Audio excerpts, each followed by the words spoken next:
This week, a Dane County judge denied the city of Madison's motion to dismiss a lawsuit over uncounted absentee ballots. In the 2024 November election, Madison failed to count 193 absentee ballots. Now, some of the affected voters are suing the city for money. In an effort to get the case thrown out, Madison argued the right to vote by absentee ballot is a, quote, privilege, not a right.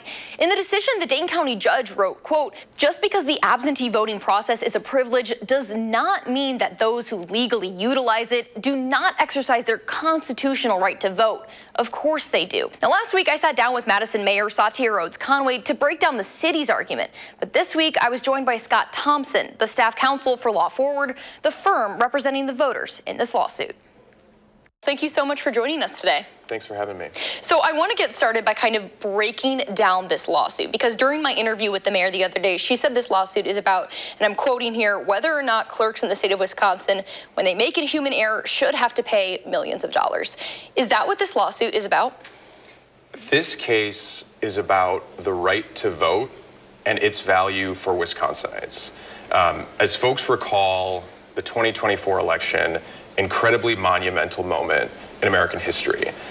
In Madison, 193 absentee voters cast their ballots. They did everything right. But months later learned that those votes had not been counted. So this lawsuit is about their right to vote. That's what's at stake. Should taxpayers face the burden of these voters' compensation? So a couple things. To sue anyone for money, for damages, you have to first show that you were harmed, that you were injured.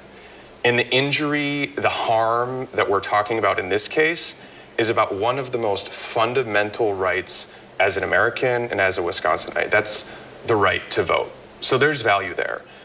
Should people be on the hook, I think is sort of the phraseology. Well, a couple of things. First, a jury is going to determine exactly what this is worth. Second, the city of Madison has its own insurance policy.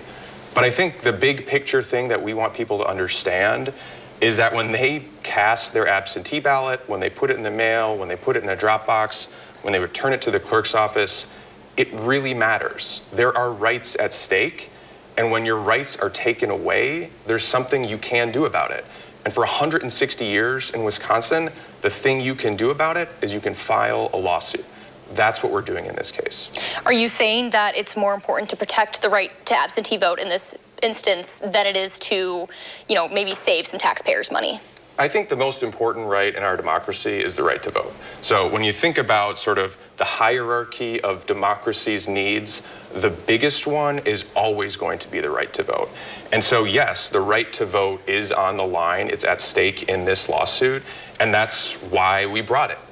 We think the right to vote really has value, and when the government takes that away, and it's not the voter's fault, there's something the voter can do about it. Again, that's filing a lawsuit like this one.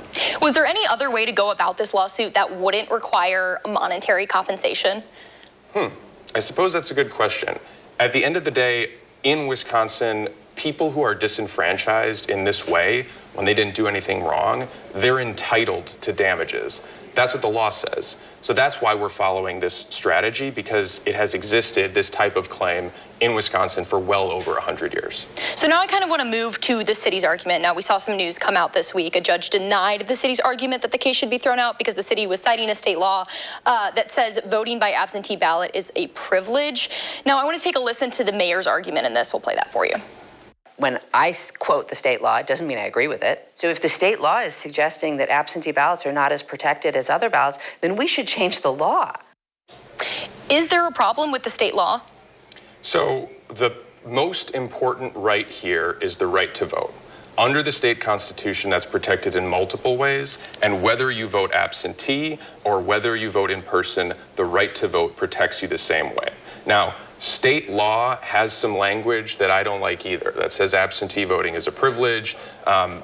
We think, generally speaking, wherever you vote, whoever you vote for, however you vote, that is the right to vote in action.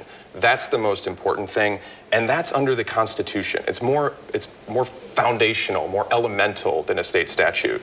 And so that's why we think The right to vote is what we need to be talking about. The right to vote is what entitles the individual plaintiffs in this action to be able to bring this lawsuit in the first case. It's what protects absentee voters here in Madison and really across the state. I also asked the mayor if using this argument sets a dangerous precedent. Now, she talked more about how this lawsuit sets a dangerous precedent. Let's take a listen to what she said.